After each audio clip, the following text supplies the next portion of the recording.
പ്രിയമുള്ളവരെ, ഒരുപക്ഷെ 2021 കുണ്ടറ നിയമസഭാ നിയോജകമണ്ഡലത്തിൻ്റെ ഇലക്ഷൻ റിസൾട്ട് വരുമ്പോൾ അവിടെ പരാജയപ്പെട്ട LDF സ്ഥാനാർത്ഥി മേഴ്സിക്കുട്ടി അമ്മയേക്കാൾ ഒരുപക്ഷെ അധികം വിഷമിച്ചിട്ടുണ്ടാകുക, കരഞ്ഞിട്ടുണ്ടാകുക തൊട്ടടുത്ത നിയമസഭാ നിയോജകമണ്ഡലമായ കൊല്ലത്തെ UDF സ്ഥാനാർത്ഥി ബിന്ദു കൃഷ്ണയായിരിക്കുമെന്നതാണ് യാഥാർത്ഥ്യം. അതിനൊരു കാരണമുണ്ട്. കാരണം കോൺഗ്രസ് നേതൃത്വം ബിന്ദു കൃഷ്ണയോട് ആദ്യം മത്സരിക്കുവാൻ പറഞ്ഞത് കുണ്ടറയിലാണ്.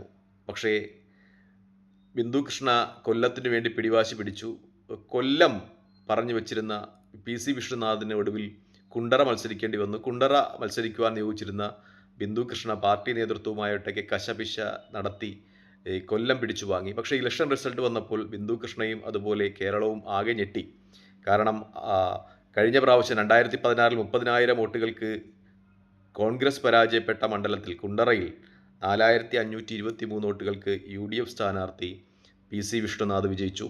2021 നിയമസഭാ തെരഞ്ഞെടുപ്പിലെ ഏറ്റവും വലിയ അട്ടിമറികളിലൊന്നായി PC വിഷ്ണുനാഥിൻ്റെ വിജയം പരിഗണിക്കപ്പെടുന്നു എന്നതാണ് യാഥാർത്ഥ്യം. നമ്മൾ രാഷ്ട്രീയത്തിലും ജീവിതത്തിലുമൊക്കെ ചില തീരുമാനങ്ങൾ എടുക്കുമ്പോൾ അത് ഭാഗ്യം കൂടി ഒരു നിർണായക ഘടകമാണ്.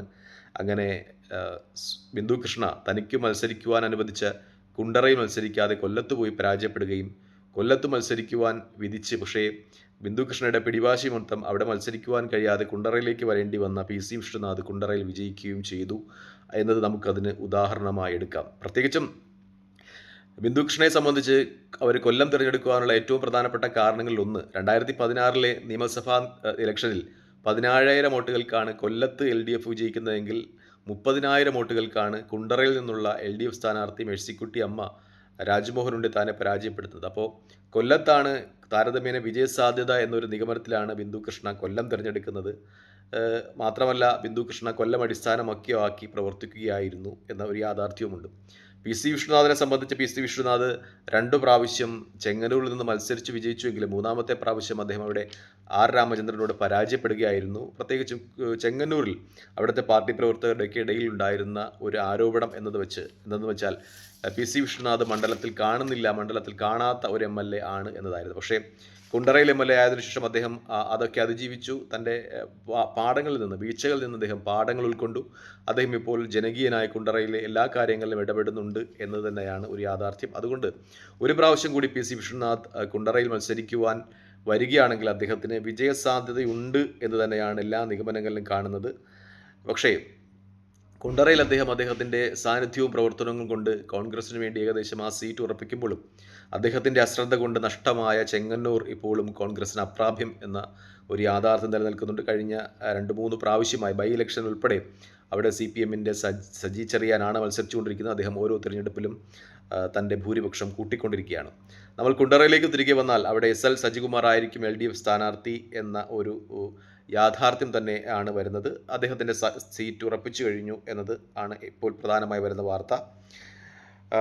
പ്രത്യേകിച്ചും 2021 അവിടെ മേഴ്സിക്കുട്ടി അമ്മ പരാജയപ്പെടുന്നതിന് കാരണമായി ചൂണ്ടിക്കാണിക്കപ്പെടുന്നത് അവരെയും ഫിഷറീസ് മന്ത്രിയായിരിക്കുമ്പോൾ എടുത്ത ചില നിലപാടുകളാണ്.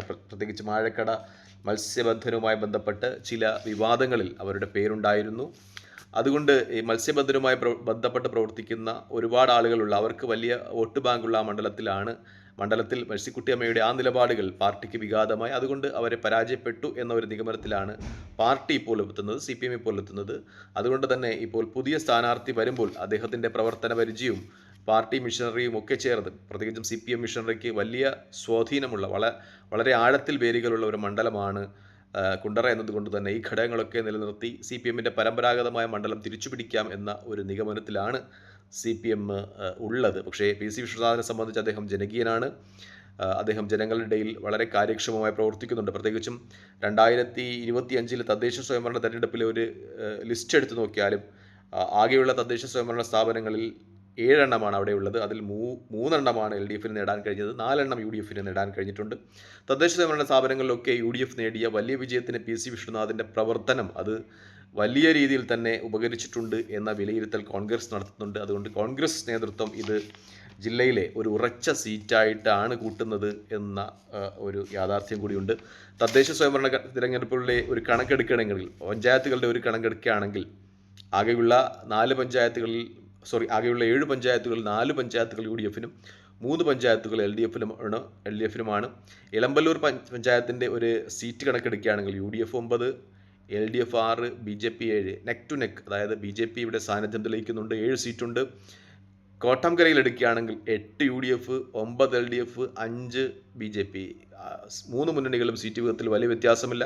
ഒരു സീറ്റിൻ്റെ വ്യത്യാസത്തിൽ അവിടെ LDF സീറ്റ് പിടിക്കുന്നു. കുണ്ടറയിൽ എടുക്കുകയാണെങ്കിൽ 8 UDF, 3 LDF, 8 UDF, 3 LDF, 1 BJP. നെടുമ്പനയിൽ 12 UDF, 11 LDF, 1 BJP. ഒറ്റ സീറ്റിൻ്റെ വ്യത്യാസത്തിലാണ് നെടുമ്പനയിൽ UDF അധികാരം പിടിക്കുന്നത്. പേരയത്തെത്തുകയാണെങ്കിൽ 5 UDF, 10 LDF, 0 BJP. 5 സീറ്റിൻ്റെ മെജോറിറ്റി അവിടെ LDFിനുണ്ട്.